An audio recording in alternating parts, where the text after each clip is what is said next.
Jadi setelah mendengar apa yang menjadi keterangan informasi dari Bapak Kepala Dinas Perizinan, Pak ya. Nah, ini menarik, sangat menarik, Pak. Kami begini, Pak. Nanti konteks penyelesaian persoalan penegakan hukum di bidang pariwisata dalam perspektif tata ruang dan perizinan ini mungkin kita akan perdalam. Apa yang Bapak sampaikan tadi kita akan perdalam. Pada prinsipnya Pak, lokasi yang Bapak sebutkan tadi tidak beda dengan lokasi di Pantai Pinggir. Bagaimana ada disparitas antara pembangunan di Pantai Pinggir dan pembangunan di step up di Barat. Nah, ini menarik. Saya justru begini, senang sekali. Ya, jadi ini kita real melihat lapangan. Dari aspek lapangan sudah jelas itu sama-sama ditebing, Pak. Pembelaan Bapak, advokasi Bapak itu kepada investor, ya ini sangat menarik. Saya pikir ini perlu kita perdalam. Ini sama-sama Pak, prinsipnya itu ditebing. Ya, sama-sama lokasi di tebing, sama-sama lokasi di pinggir pantai. Mengapa ada disparitas? Kan itu persoalan. Mengapa ada pengecualian? Mengapa ada pembenaran terkait step up? Jadi mulai nanti saya kaji adalah dari pengeluaran sertifikat. Jadi tolong BPN ya. Ini sertifikat lahir dan terbit di tebing. Kami kaji.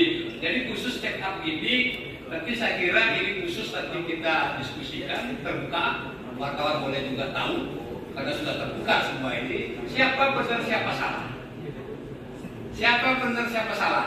Tentu nanti kita ada pihak ketiga sebagai tim pembanding.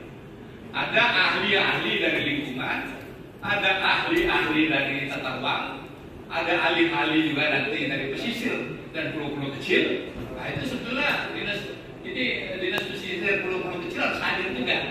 Ini saya lupa ini tidak diundang. Jadi ada persoalan advokasi dari Pak Kadis, ada pembenaran, ya tidak apa-apa, Bapak punya kewenangan, punya hak itu. Tapi memperdalam daripada proses izin-izin yang dikeluarkan, khusus beda step up dengan yang lain, nah ini ada sedikit tanda petik Pak. Ya, tidak ada berhenti. Jadi apa yang Bapak terangkan tadi tidak berhenti sampai situ Pak. Saya senang. Jadi kita perdalam lagi. Jadi prinsipnya pertama sama-sama di tebing, itu dia dulu. Ya, yang kedua ada reklamasi. Yang ketiga ada ketinggian bangunan. Ya, itu tinggi Pak, tidak sesuai dengan regulasi 15 meter kita sepakat itu tinggi pot kelapa, hampir semua. Kalau semua ada penjualan mungkin orang nanti buat pencarian langit di Bali ini. Maka itu ke depan memang kita sedang pikirkan wilayah-wilayah zona mana yang boleh membangun lebih daripada ketentuan yang berlaku. Itu tidak ditebing dan tidak dipandai saya kira. Itu mungkin kita carikan wilayah khusus ke depan yang boleh karena keterbatasan ruang yang ada di Bali boleh dia membangun pengecualian daripada perda. Tapi kita harus buat perda baru kan itu, atau perda lama kita revisi, kita buat pengecualian di sana. Maka itu nanti dinas-dinas terkait baru yang mengeluarkan izin khusus step up ini ya kita pakai Pak. Nah ini kita undang bersama BPN bagaimana lahirnya sertifikat di tebing, bagaimana lahirnya kemudian izin-izin ada pembenaran di wilayah-wilayah tertentu seolah-olah itu benar. Kan itu prerogatif semua. Normatif itu Pak. Bapak sampaikan itu normatif. Oleh karena itu khusus step up kita sedang bicara ini sekarang perpanjang karena waktu terbatas. Khusus step up ini dan yang lain-lain gedung yang ada. Nanti kita punya data juga Pak. Bukan step up aja Pak. Kita punya data itu. Nah ini kita mulai sekarang koreksi diri dari diri kita sendiri sebagai penyelenggara pemerintahan. Mana yang kita taat peraturan, mana yang kita lakukan kebijakan-kebijakan. Tadi saya narasi tebing danau dan kemudian jurang saya sudah bacakan. Itu rawan sekali harus kita. Tidak ada kata lain, mesti tidak boleh. Itu berisiko karena alam, siapa berani melawan alam? Kalau tsunami datang, kalau tiba-tiba longsor, itu siapa berani? Jangan kita hanya bicara normatif saja. Tapi sementara alam ini tidak bisa ditawar Pak. Kalau lagi awam ngamuk nggak bisa dibantah, nggak bisa lawan itu Pak. Lewat kita semua. Dan itu yang saya tahu bahwa kami sudah sidak ke lapangan dengan kawan-kawan seluruh komisi satu terkait dan Pol-PP, itu jelas sekali sudah dia itu ditebing. Makanya tadi saya ada banding dengan Reples hotel sebelah itu. Reples itu dia pas tidak tebing, yang sebelahnya tebing, maka dibuat jembatan. Kami lihat ada jembatan itu, jembatan di tebing.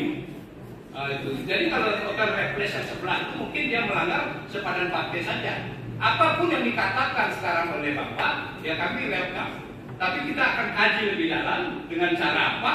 Nanti Badan Pertanahan, kemudian instansi-instansi terkait yang mengeluarkan izin, khusus mengenai setiap dan titik-titik lain, gedung-gedung lain yang kemudian melanggar daripada wilayah Bali yang sakral ini, ya kita khusus nanti selesaikan persoalan, bukan selesai Pak. Kita perdalam dengan nanti mengajak ahli-ahli. Jadi kita tidak berpendapat, kita ajak ahli lingkungan, ahli tata ruang, ahli pesisir dan sebagainya. Mana yang benar?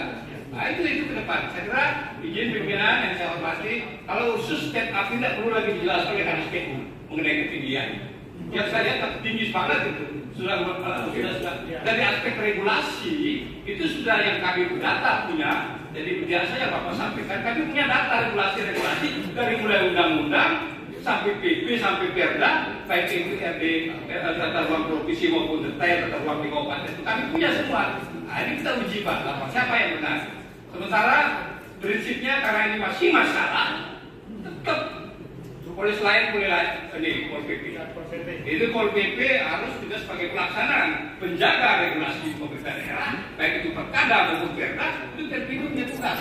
Ya prinsip sudah sepakat, stop dulu, karena masih ada masalah yang perlu kita selesaikan. Berbah, itu dia prinsipnya. Hampir sama dengan wilayah pesisir di pantai Pinggir dan pantai-pantai lainnya ada di juga di Nusa Penida, ada di Malangan. Itu biar tidak ada disparitas. Itu kita berdua karena kita harus melapor kepada rakyat Pak. Rakyat Bali harus tahu semuanya ini. Tidak boleh kita tidak ada sifat-sifat yang terbuka. Mungkin itu pimpinan masih atas waktu.